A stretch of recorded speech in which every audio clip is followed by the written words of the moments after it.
Big Ben, what's up with you? How's it going, dude? Hey, I'm doing all right. Okay, so my question is, well, first I'm gonna kind of. I need to give you this hammer. You're enormous, dude.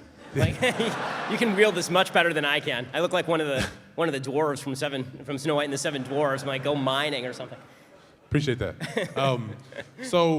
First I'm gonna kind of paraphrase another speaker who kind of operates along your same tone in America, Jordan Peterson, Dr. Jordan Peterson. Yeah.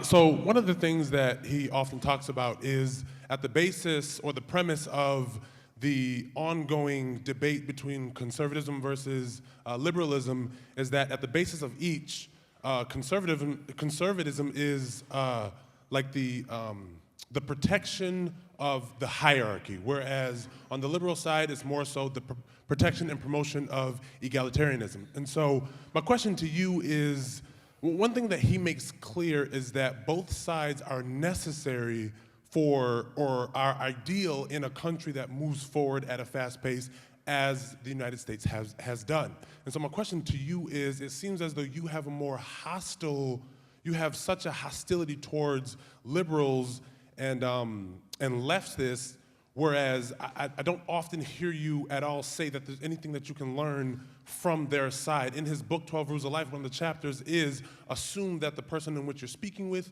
has something to offer you as far as intellectually that you may learn from them. So my question to you is, I guess, what is your position? Like, do you feel as though a liberal, or obviously a liberal, but liberals in general or leftists in general have anything to bring to the table from an ideology standpoint or intellectually? I mean, passion for change is obviously, it can be a good thing when directed in the proper channels.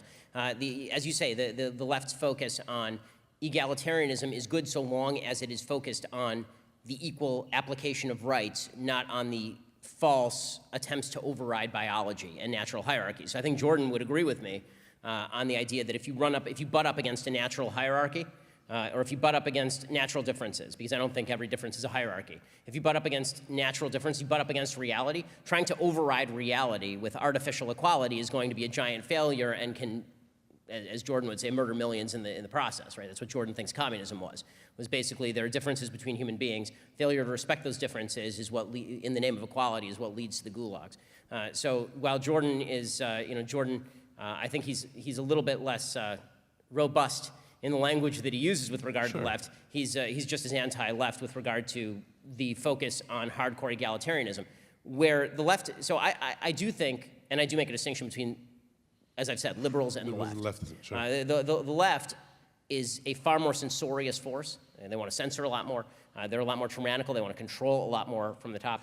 People who are liberals, who are arguing over the proper scope of government in particular areas, there I think there's plenty to learn. And I think that you can have fulsome exchanges about the nature of what sort of social welfare state can be supported or is appropriate. And you can have a data exchange on that sort of thing.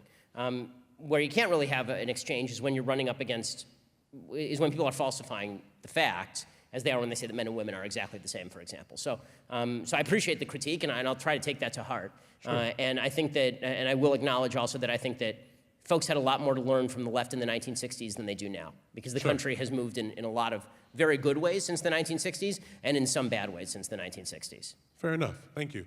Thanks a lot. Yeah, that's fine. Can I ask another question, or? Yeah, one more. Go for it. We have another one? Mm-hmm.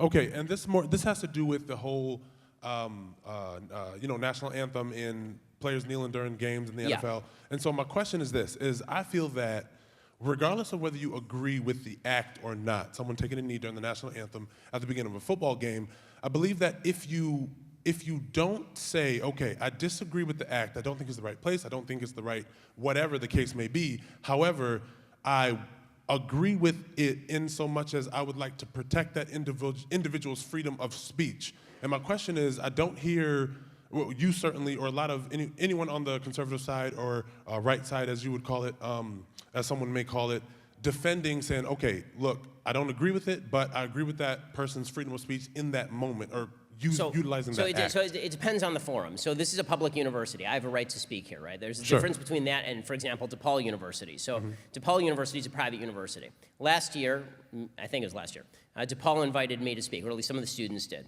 The administration said I couldn't, and when I showed up on campus, they threatened to arrest me.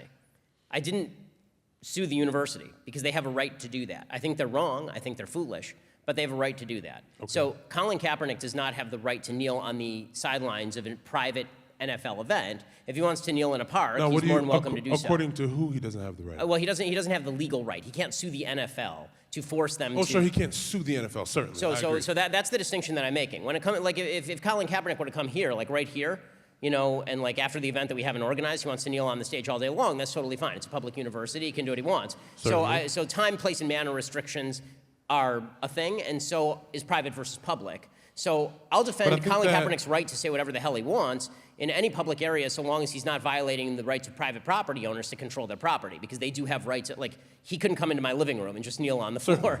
Do you think the conversation is based around the fact that the NFL is a private organization, or is it based around the fact that they feel that that action disrespects our military in that moment because the national anthem is so associated? Well, I think the NFL handled this in the worst way possible, which is they allowed certain messages and not other messages. Then we're on the same page. Right. So like a few years ago, there were a bunch of guys in Missouri who did the hands up, don't shoot symbol coming at the St. Louis Rams. They came out of the tunnel doing the hands up, don't shoot. They weren't fined, nothing happened. If the NFL wants to set a standard that you're not allowed to make political statements during the games or in the warm-ups or something, totally cool. But if they're going to be inconsistent in the application of those standards, then I've got a bit of a problem with them. And I think that Roger Goodell has done a terrible job with that. And you know how you know this? Because David Stern actually banned people from sitting for the national anthem in 1996 with Mahmoud Abdul-Rauf, and nothing happened. He set the standard, that was the end of it.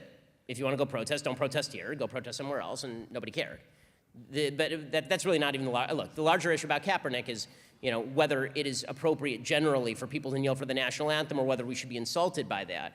You know, my feeling is that it's generally not appropriate, but you have having a right to do something does not make it the appropriate or right thing to do. I don't think that kneeling for the national anthem is either smart politics or the right thing to do, because there are certain things that still have to unify us, like the idea the country is based on good foundations. And if he wanted to kneel for the national anthem outside a police station, I think that would be a lot more useful for his supposed cause than, you know, taking millions and millions of dollars of contracts from Nike to pretend to be a social justice warrior. I'm very skeptical of Colin Kaepernick. I think there are a lot of people who actually care about these issues and have studied the issues and don't wear socks with pictures of cops as pigs on them. Yeah, just want to say thank you, and I agree that if that was going to happen, Colin Kaepernick may not have been the best proponent, the best individual to make that stand in that situation. Thanks a lot. Well, I appreciate it. Thank you so much for coming.